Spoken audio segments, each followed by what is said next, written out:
Bonjour à tous, j'espère que vous allez bien. Je suis ravie de vous retrouver aujourd'hui. Alors cette vidéo s'adresse à vous, si vous êtes taureau, si vous êtes ascendant taureau ou si vous avez votre signe lunaire en taureau, quel que soit votre signe solaire.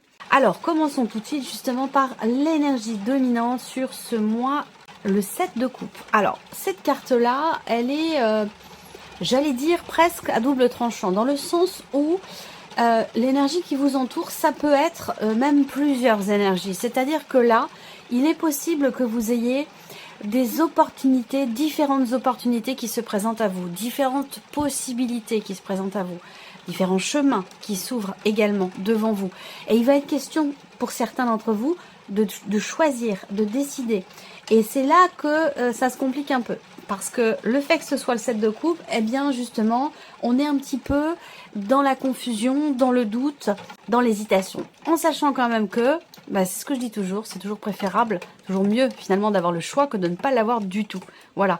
Donc voilà, il y a cette idée que là, ça peut être un mois qui va vous amener en fait à vous recentrer peut-être sur l'essentiel, à prendre véritablement en considération vos priorités, ce qui est le plus important pour vous, parce que c'est ça qui va justement vous aider à choisir un chemin plutôt qu'un autre, à vous positionner et à prendre finalement les meilleures décisions qui soient pour vous-même. On regarde quelle est votre énergie à vous les taureaux. Voilà, le 4 de bâton. Donc on voit que vous êtes...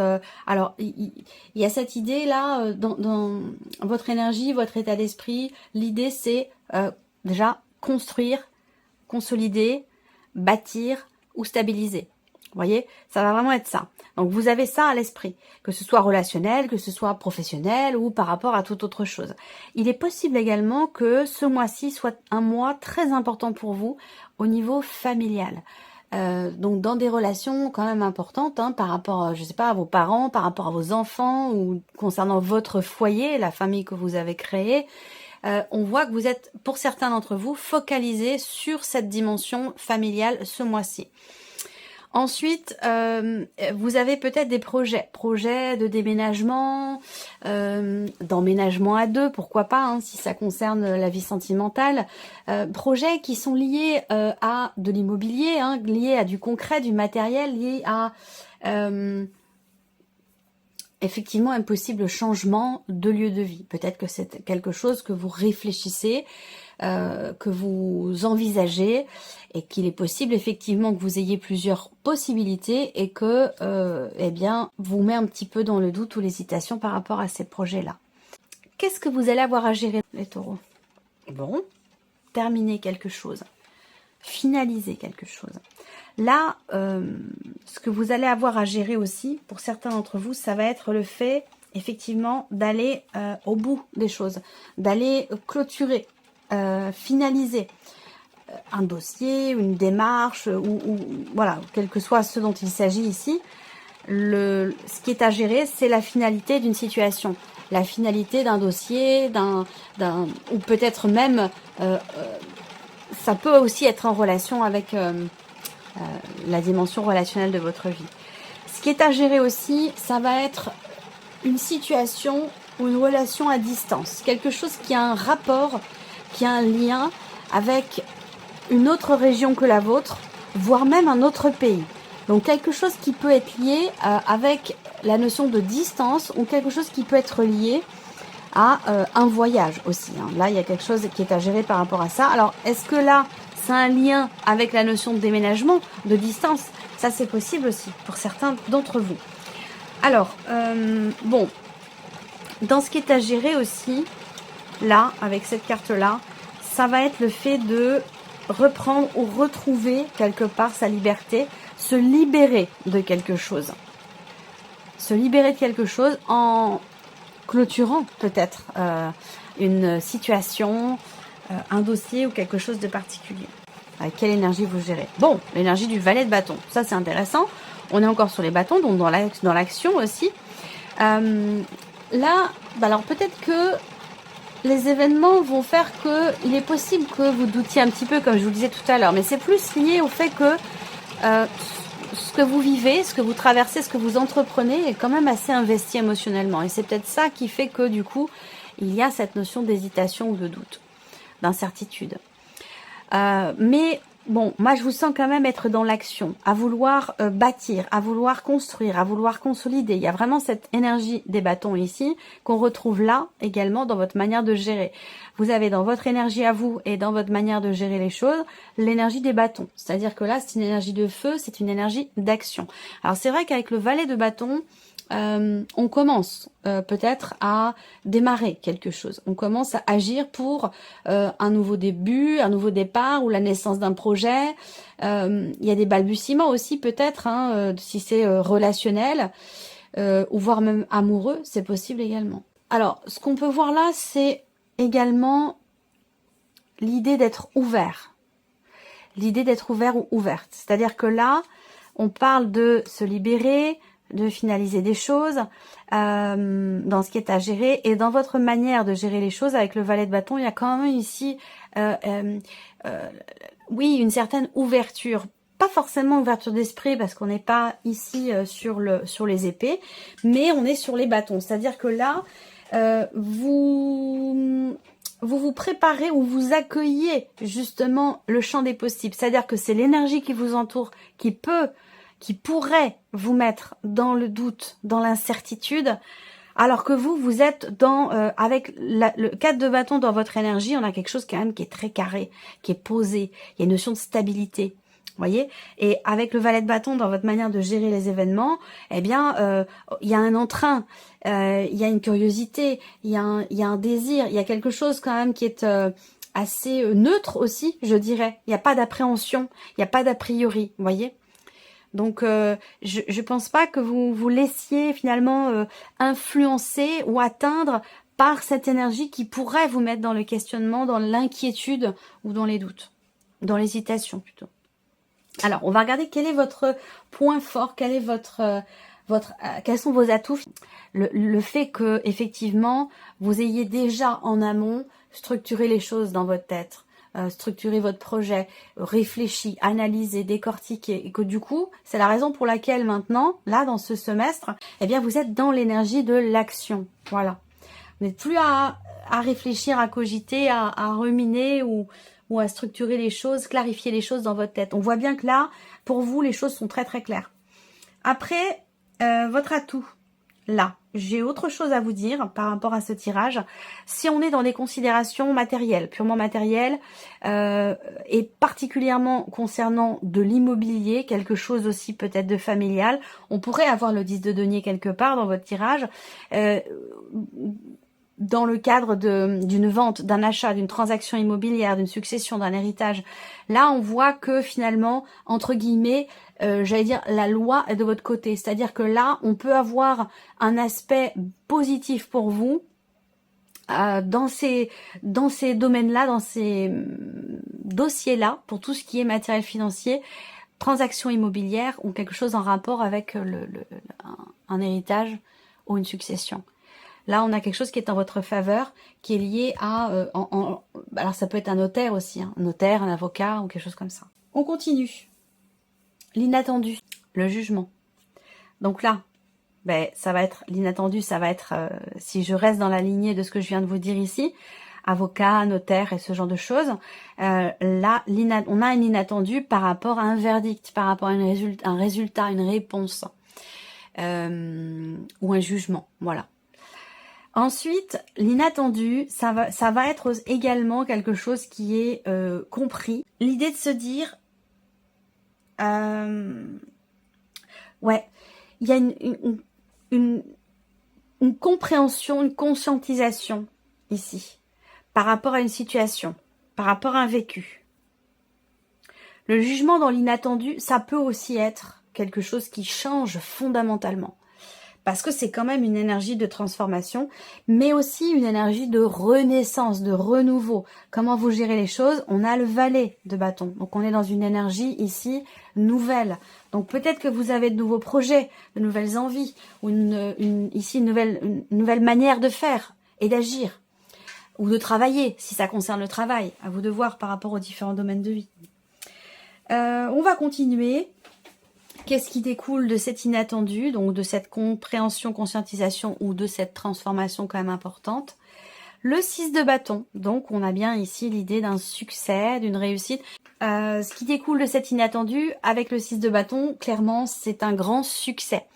C'est une grande réussite. Donc on a ici une énergie très très positive et l'idée qu'effectivement, vous ayez peut-être réussi à dépasser une situation ou à finaliser, j'allais dire, un projet que vous aviez.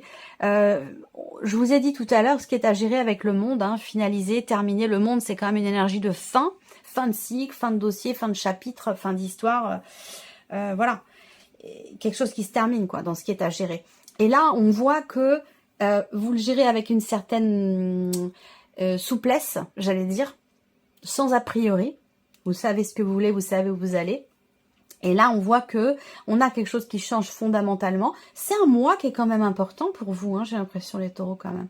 Et là, on voit que de ce qui découle de ce changement, ben oui, c'est un succès. Il y a aussi, si vous êtes en cours de procédure, que ce soit une procédure par rapport à un ancien patron, que ce soit une procédure par rapport à toute autre chose ou une procédure de divorce, peu importe, quelle que soit la procédure ici, parce qu'on est dans quelque chose quand même qui peut avoir un rapport avec la légalité, la loi, vis-à-vis d'un juge, d'un avocat, ou même lié à de l'immobilier aussi, eh bien, avec le 6 de bâton, on vous reconnaît quelque chose. Donc, il y a un inattendu qui change complètement la donne et qui fait que, derrière, on a une réussite, on a un succès et quelque chose qui vous est reconnu. Voilà. Donc ça, c'est plutôt intéressant. On termine ici par l'aspect positif. C'est le mouvement, c'est l'évolution, c'est le changement. La roue de fortune ici, c'est... Alors, c'est une carte qui est particulière pour moi, je trouve, la roue de fortune, parce que elle représente la destinée, elle représente la roue du temps, le temps qui passe, et le fait que l'on n'ait aucune prise sur ces notions-là. Donc, l'idée d'un certain lâcher-prise qui est absolument nécessaire dans les événements ce mois-ci, parce que les choses ne dépendent pas forcément de nous, de vous. Vous voyez, ça... le fait qu'on ait cette carte-là dans l'aspect positif indique bien que ce qui devait arriver, arrivera. Ce qui doit arriver, arrivera. Et c'est une bonne chose. C'est quelque chose qui est visiblement est constructif pour vous. Voilà, tout simplement.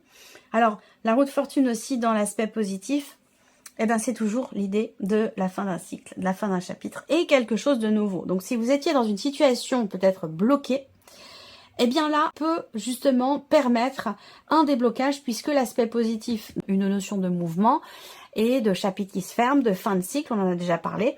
Donc voilà, vous avez des arcanes majeures, mais pas n'importe lesquelles quand même, hein, ici, hein, dans votre tirage. Jugement, transformation, renaissance. Ici, le monde, finalité, aboutissement, fin de quelque chose. Et la roue de fortune également, on est sur une fin de cycle. Alors, on regarde quel est le message ici pour vous. Donc, ça peut être un conseil, un soutien, un message, une guidance, un clin d'œil, un message de vos guides ou de quelqu'un d'autre. Hein. On regarde quel est votre message, les taureaux. Affirmation. Dans une situation donnée, vous allez devoir vous affirmer et défendre vos opinions pour obtenir satisfaction. Imposez-vous. Et là, je vous l'ai dit, hein, vous obtenez ici satisfaction dans quelque chose. Alors, on va regarder avec le petit Lenormand maintenant. Ici, ce qui ressort pour vous, on va regarder la sphère du mental. Qu'est-ce qui ressort ici pour vous, les taureaux? Au niveau du mental, peut-être que vous attendez des nouvelles qui sont importantes pour vous et qui permettraient un changement. C'est marrant, je vous parlais tout à l'heure de mouvement, de changement, voire même de déménagement, quelque chose qui a à voir avec de l'immobilier. On voit que effectivement, hein, pour certains d'entre vous, vous êtes focalisés sur ces points-là. Hein, sur sur des papiers, des documents que vous attendez, un courrier que vous attendez, une réponse que vous attendez qui vous permettrait de pouvoir partir ou de pouvoir changer quelque chose. On voit qu'il y a vraiment cette notion ce sujet-là sur lequel vous êtes focalisé pour certains d'entre vous. Pour d'autres ici, vous avez conscience d'avoir à exprimer quelque chose, d'avoir à parler d'un sujet, à extérioriser quelque chose que vous avez peut-être gardé pour vous et qui ne vous fait pas forcément du bien. Il y a vraiment cette idée ici d'extérioriser les choses, d'en parler, vous en avez pleinement conscience pour que la situation puisse évoluer, puisse progresser. On va continuer, on va regarder la partie émotionnelle pour vous. Alors, qu'est-ce qui se passe au niveau des émotions? Alors, le livre, on vient d'en parler à l'instant, hein, vous avez conscience d'avoir exprimé quelque chose du coup qui, pour le coup, n'a pas été exprimé avant. Et donc là, on voit bien qu'émotionnellement, on a une retenue ici. on garde les choses en soi. On ne les exprime pas. Avec le livre, en général, on a la notion de secret aussi, hein, qui peut être présente, ou en tout cas, ça peut être un secret, ça peut être un déni aussi. Hein. En tout cas, pour moi, il y a sur un plan émotionnel quelque chose qui n'est pas exprimé ou quelque chose qui n'est pas extériorisé.